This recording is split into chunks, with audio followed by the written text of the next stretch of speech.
ورنہ دنیا میں اگر ہر عالم اس کا توضیح تشریح کرنے لگے تو 100 توضیح تشریح ہو جائے گا اور اختلاف بڑھتے جائے گا، کیونکہ لوگ اپنے حساب سے توضیح کریں گے۔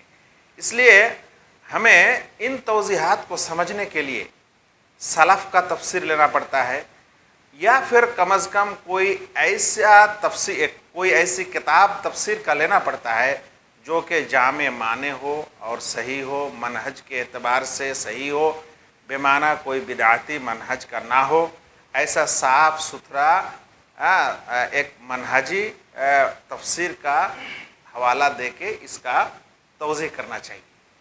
اب اس بارے میں اگر توضیح کیا جائے بہت طرح کے تفاسیر لے کے تو بڑا وقت طلب مسئلہ ہے، لیکن ہم ایک ہی تفسیر کا ایک حوالے سے 2-4 بات کر دیتے ہیں۔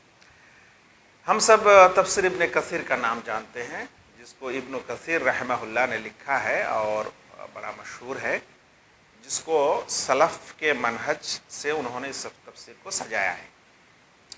اس میں انہوں نے کہا کہ اس آیت کا مفہوم یہ ہے کہ حافظوا علی الاسلام فی حال صحتکم و سلامتکم لتموتوا علیہ۔ اس کا مفہوم یہ ہے کہ تم اسلام کی حفاظت کرو ہر حالت میں۔ اے مومنو، تم اللہ سے ڈرنے کی طرح ڈرو اور اس وقت تک مت مرو جب تک تم مکمل مسلمان نہ بنو۔ تو کہتے ہیں اس کا مطلب یہ ہے کہ تم اسلام کی حفاظت کرو ہر حالت میں، تاکہ تمہاری موت اس پر ہو سکے، بے معنی اسلام پر ہو سکے۔ انہوں نے تفسیر میں اور ایک جملہ کہا کہ لِأَنَّهُ مَنْ عَاشَ عَلَى شَيْءٍ مَاتَ عَلَيْهِ، جو جس عادت پر زندگی بسر کرتا ہے اسی پہ اس کی موت ہوتی ہے۔ یہ عموماً ایک لوجک ہے کہ جو دنیا میں جس چیز کو لے کے جیتا ہے وہ اسی پر اس کی موت ہوتی ہے۔ وَمَنْ مَاتَ عَلَى شَيْءٍ بُعِثَ عَلَيْهِ، اور جس کی موت جس پر ہوتی ہے اللہ تعالیٰ اس کو اسی پر اٹھائیں گے۔ بے معنی کہ تم اسلام پر اگر دنیا میں جیو گے تو مسلمان بن کے اللہ رب العالمین تم کو آخرت میں اٹھائے گا۔ اب یہاں یہ ہے تفسیر جو کہ اصل تفسیر ہے۔ مطلب یہ ہے کہ ہم دنیا میں، اس کا مطلب پھر یہ نہیں کوئی سمجھے کہ مرنے کے وقت اصل مسلمان بن جائیں گے اور مرنے سے پہلے ابھی ہم جو چاہے کریں۔ ایسا بھی کوئی لوگ لے سکتا ہے اس کا مفہوم کہ بھائی مرنے سے پہلے مکمل مومن ہونا ہے تو تب تک مرنے سے پہلے ہم کچھ بھی کریں تو موت تو کبھی بھی آ سکتی ہے، یہ گارنٹی نہیں ہے۔ اس لیے یہ تفسیر ضروری ہے کہ اسلام کی حفاظت کرنے کے لیے کہا گیا ہر حال میں، صحت میں، سلامت میں، تاکہ لوگوں کی اس پر موت ہو۔ تو جس نے بھی اس دنیا میں مسلم بن کر جنم لیا اسے چاہیے کہ وہ اسلام کی حفاظت کرے شروع سے لے کے موت تک۔ یہ ہے اس کا اصل مفہوم۔ اور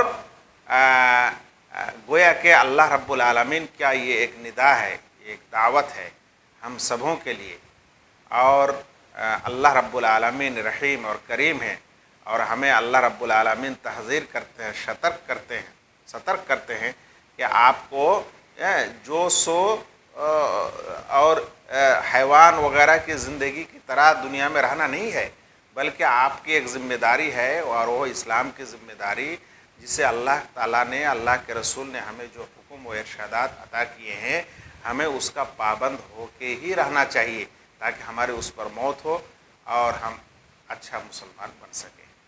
یہ ہے اس کا عموماً عام تشریح اور توضیح۔ انسان کو چاہیے کہ وہ فقط اس کا نام عبداللہ عبد الرحمن ہے اس پر نہ رہے دنیا میں، بلکہ عبداللہ کا معنی اللہ کا بندہ، عبد الرحمن کا معنی رحمان کا بندہ، اور بندہ کا مطلب ہوتا ہے غلام یعنی داش۔ تو غلام جو ہوتا ہے وہ مالک کی غلامی کرتا ہے۔ تو انسان کو دنیا میں اللہ رب العالمین، انسان دنیا میں اللہ رب العالمین کا غلام ہے، اور اسے غلامی کرنا چاہیے، بندگی کرنا چاہیے، عبادت کرنا چاہیے۔ اس سے قطعاً وہ دور نہیں ہو سکتا۔ اسی کو اللہ تعالیٰ نے دوسری جگہ میں فرمایا ہے وَمَا خَلَقْتُ الْجِنَّ وَالْإِنسَ إِلَّا لِيَعْبُدُونَ۔ ہم نے جن اور انسان کو اس لیے پیدا کیا ہے تاکہ وہ ہماری عبادت کرے۔ تفسیر میں وہی پتہ چلتا ہے کہ جو جس پر جیتا ہے اسی پر مرتا ہے، جس پر مرتا ہے اسی پر حشر کیا جاتا ہے۔ تو ایک انسان کی موت اگر اسلامی شریعت کے مطابق نہیں ہوئی تو اس کا حشر بھی اسی اعتبار سے ہوگا. یہ شریعت کا جو پابند ہوتے ہیں اللہ تعالیٰ اسی کو توفیق دیتے ہیں, کسی کو اچانک توفیق نہیں ہوتی. دیکھیے موت کے وقت کبھی کبھی کچھ لوگ ایسا ہوتا ہے نا کہ ان کے پاس کلمہ پڑھیے پھر بھی وہ ادا نہیں کر پا رہا ہے, اس کو جھنجھٹ لگ رہا ہے یہ سب لوگ کیا بول رہا ہے, یا پھر جو ہے بولنا چاہتا ہے لیکن زبان کھینچی رہتی ہے اور وہ ادا نہیں کر پاتا ہے. لیکن کچھ لوگ ایسا ہے کہ شہادت کی انگلی اٹھا کے لا الہ الا اللہ بول کے دنیا سے رخصت ہوتے ہیں. تو یہ توفیق من اللہ ہے, اللہ کی طرف سے توفیق ہے. تو ایک انسان جو جس عادت پہ جیے گا اس کی موت اس عادت پہ ہوگی. تو اس لیے وہ سارے مسلمان, ہمارے وہ سارے مسلم بھائی جو عبادت بندگی اور شریعت کے پابند نہیں ہیں اور یہ سوچتے ہیں کہ مرنے کے وقت میں پکا مسلمان رہوں گا اور مجھے کلمہ نصیب ہوگی وغیرہ وغیرہ, یہ غلط سوچ